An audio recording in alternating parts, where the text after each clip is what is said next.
That's fleet commander is going to give me a 20% health, 25, 20% health bonus, something like that, which could come in handy for keeping these guys along just a little bit longer.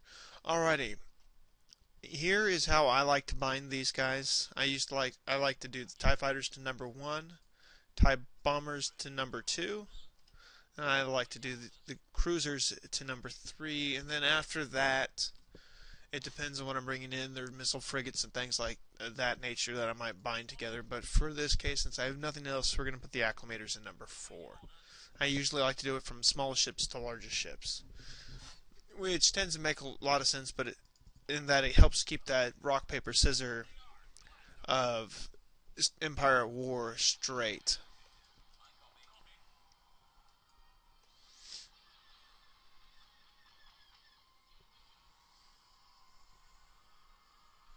Now you see there is the missile frigate. Now you'll notice that these missile frigates, like many things, have many of the larger vessels of its size and larger tend to have hard points. You see it has a turbo laser battery, actually two of them, and it has a photon torpedo launcher. Now, acclimators also have hard points. They have a hangar, they've got turbo lasers, they got regular laser cannon batteries, they've got a concussion missile launcher and a proton launcher.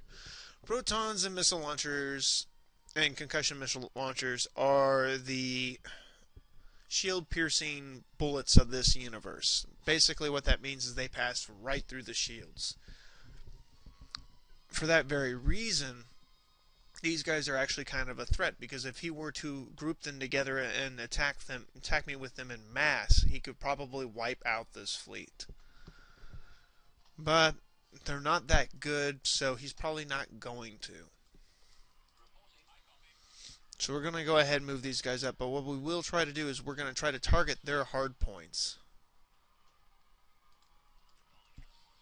Now you'll notice also these space stations have hard points on them. He's got a shield generator, he's got two concussion missile launchers. Now this is just a pirate space station. It's not a rebel space station. Rebels are much more like the Imperial space stations. They're just shaped different. They'll have very similar weaponry and equipment on them.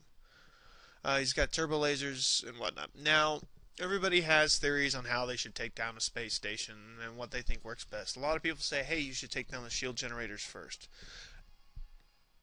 I would concur with that if I didn't have any bombers, but as long as I have bombers or I have missile frigates, things that can get through the shields, what I would say is I like to take down the hangars first. Here's why. Hangars will allow them to produce garrison. As long as they have garrison, they can keep warping in acclimators if they're Imperials, missile frigates, or whatever, if they are pirates. Or it could be that they're warping in Nebulon B frigates if they're rebels, and I forget what the other and corvettes. All of those can really throw quite a wrench in the works. So if I'm worried about keeping my force alive as long as possible, I would probably start there, and then I would move on to the things that can penetrate the shields of my larger ships and my smaller ships as well, which would probably be the concussion missile batteries. And as long as they're firing their lasers at it, the shields will go down anyway, and at that point I will take down the shield generator regardless. Now, if I had, say, missile frigates out there, I could, as long as this guy was uncovered from the fog of war, I could keep launching missiles at it, and I could just stand back, and I probably would hardly lose a single ship. But it's not going to work that way. So here we go, back to live action. You see, we're getting shot at, kind of expected at this point. What I'd really like to do is draw the frigates out first beyond the range of the space station, because I really don't want him taking pot shots at my ships. It looks like this time I may not have that option. We're going to go ahead and if you hold down the right mouse button and you hold it, you can cause these guys to face their ships a different direction. Oh, and it looks like this is all going to go to hell. So now we got to change our plan, and we got to alter what we're going to do here. And what I'm going to do is force these acclimators to wipe these guys out as quick as possible. Oh, and he's got his patrol craft in here. This guy is the equivalent of the Tartan cruisers or the Carillion corvettes for the rebels. meaning he's going to chew through the ship, through your small fighters and whatnot, really easily.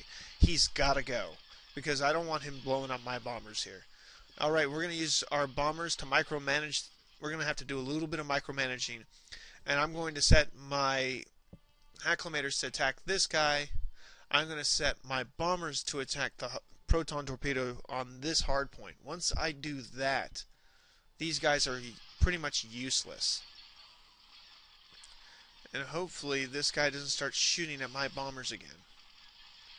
Perfect, that's down. Now I'm going to go ahead and we're going to micromanage this again, and we're going to start attacking the hangar on this space station. Why? Because I don't want him launching any more fighters, which is very likely to happen. And as long as these guys are out here, he can't warp in another ship typically. And that's a big advantage if he's got garrison outside of this plane map right now, that he could warp in. Now I realize I'm using the word garrison interchangeably to describe what he has. Let's call them reinforcements instead of garrison. So if he has reinforcements off this map, he might still be able to warp them in, but any garrison that remains within the space station, or anything that that space station provides as a benefit to its size, would not be warped in. As you upgrade these space stations, they get different garrison sizes. And for a little small space station, you might it's a medium size, so which means it will probably warp in that patrol craft that we saw earlier, as well as deploy fighters. Not a huge threat to a determined force, but it would throw a wrench in my works yet again. So we're going to remove him from the equation as quick as possible. And now we're going to start concentrating our firepower on these guys. Because as you see right now, as long as... Oh, that may have been a little bit sooner than I would like. Okay, now we're going to bring down the shield generator. Yep, no, maybe not. We might have to switch our planes here. We'll just see how this works. Alright, here's what we're going to do. We're going to go ahead and step up our attack, because this isn't going. We're going to go to maximum firepower, or boost firepower. What happens here is that it's an ability that's shared by both the acclimators and the target cruisers, and this is how they kind of tend to shine. You may have a horde of fighters bearing down on you, and you want to wipe them out quickly. Boost firepower does a wonderful job at doing that, for taking down whole hordes of fighters quickly, which is something that the rebellion has a tendency to do. Because while the Empire only warps in 20, has a unit capacity of 20 in battles, the rebels, because they're so fighter dependent and fighter heavy, they actually have a unit capacity of 25. As the Empire carries their fighters into battle, but you're limited. As you see here, you get a single type bomber, and you get 3 TIE fighter squadrons. A lot of TIE fighters, not so many TIE bombers. So they're really reliant on their big ships to do all the heavy lifting here, which makes them a little bit easier to manage, but at the same time it's also kind of their Achilles heel, because big ships are vulnerable to torpedo bombers and other ships that are basically anti-capital ship kind of craft. Now, as you notice, there is side effects to boost firepower as well. Their side effects include slower movement. They lose their shields a lot faster when they hit, and they don't regenerate those. So it is really kind of... You really want to be careful about when you use it. If you're using it and say you're on the defense and it's one of your reinforcement units, well then it's worth it to sacrifice that unit, because it doesn't count against your score or anything else. I'm sorry, not your reinforcement, one of your garrison units, because it doesn't count against you.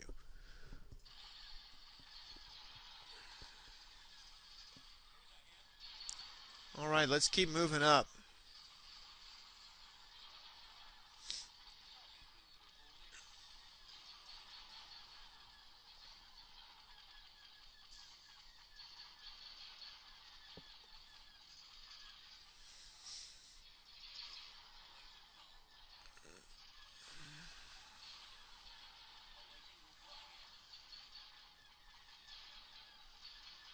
Now we have something pretty to watch. Alrighty, let's go ahead, and we're going to go ahead and turn our Tartan cruiser on this, because this guy's pretty much limping. He's not that much of a threat to them right now, and they can take him. The space station's actually a bigger threat than he is. I'd like to go ahead and take out that concussion missile launcher next, because it is such a bigger threat to my ships anyway, because those, as I mentioned before, go right through the shields. And there goes his big bad missile frigate. And now, as you see, we are free to focus all of our firepower in one last effort, and we're just going to go ahead and pump these guys up and watch the light show continue. We'll go ahead and talk about one other ability that the TIE fighters have. Both TIE fighters and TIE interceptors have this ability. It's called Hunt for Enemies. Arguably not terribly useful. If you have... There's few exceptions. Later, when you have these gravity well generators and other tech like that, that can be handy when you have units trapped in there and you're trying to find them. But in this case, not so much. Alrighty, let's finish this off, and we'll give you a little light show here too.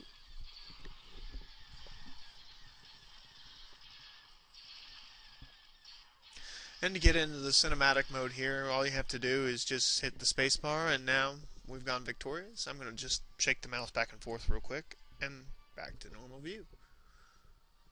As you see, we did not lose a single ship because of how we managed that battle, and that's what's really important. And we find out that its reinforcements consist of 6 pirate fighters and 2 pirate interceptor frigates. So as you see, by preparing for the worst, I actually had the best possible outcome because I brought in the acclimators, and I brought in the Tartan cruisers, and I brought in the space commander as well. And that commander, I argue, would be far more useful than, say, the land commander. For me, maybe I just manage land battles better. I don't know, or maybe I managed both really well. But now who I do tend to bring in, who is not available to me yet, is a hero, and that is Grand Moff Tarkin. Anyway, now let's prepare for the land battle, and we'll get you a little bit of both in here, and hopefully this will go pretty quick.